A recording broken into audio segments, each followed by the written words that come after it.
तो अभी हम टॉपिक देख रहे हैं assumptions of the law of demand. Law of demand क्या कहता है? When price falls quantity demanded increase and when price increase quantity demanded falls. तो हम जो है कम प्राइस पे ज़्यादा चीज़ें खरीदते हैं, ज़्यादा प्राइस पे हम कम चीज़ें खरीदते हैं, इसी को लॉ ऑफ डिमांड कहते हैं।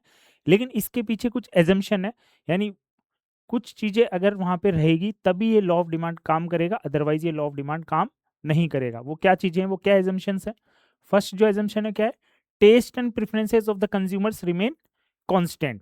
तो पहले जो कंज्यूमर की टेस्ट थी, जो प्रेफरेंसेस यानी जो पसंद था, जो स्वाद था, वो बदलना नहीं चाहिए। अगर पहले किसी को आम पसंद था तो उसको आम ही पसंद रहना चाहिए, अदरवाइज उसको आम अगर कम पसंद है तो वो सस्ता हो जाएगा तो भी उसको नहीं खरीदेगा, और आम की बजाय उसको बाद में एप्पल पसंद आने लगा तो एप्पल महंगी होने के बावजूद वो एप्पल को खरीद लेगा, और लॉ ऑफ डिमांड जो काम नहीं करेगा। इस वजह से लॉ ऑफ डिमांड बनाने वालों ने पहले ही बोल दिया कि टेस्ट और प्रेफरेंस कंज्यूमर के पहले कांस्टेंट रहने चाहिए, पहले की तरह ही रहने चाहिए। ठीक है, पहला point cover. Second, there is no change in income of the consumers. Consumer की पहले जो इनकम थी वही रहनी चाहिए, अदरवाइज अगर उसकी इनकम अगर आगे निकल गई, डबल हो गई, ट्रिपल हो गई, तो वो परवाह करेगा नहीं। अगर जो है कमोडिटी महंगी भी हो गई तो वो महंगे भाव में भी उसको उठा लेगा, तो प्राइस इंक्रीज होने के बाद भी जो है कोई फर्क नहीं पड़ने वाला डिमांड में। इस वजह से पहले ही बोल दिया गया कि इनकम जो पहले थी वो ही हम कांस्टेंट इनकम लेके चलेंगे, और फिर जो है प्राइस का डिमांड पे क्या इफेक्ट आता है उसको मेजर करेंगे। तो सेकंड पॉइंट कवर हुआ। थर्ड पॉइंट है price of related goods do not change. Related goods में दोनों चीज आ जाती है, substitute good tea and coffee, complementary goods car and petrol.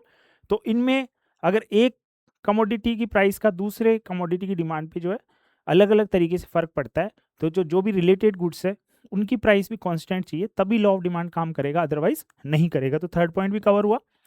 Consumers do not expect any significant change in the availability of the commodity in the near future. भविष्य में जो है कमोडिटी की प्राइस चेंज होने की कोई खबर जो है कंज्यूमर को लगनी नहीं चाहिए।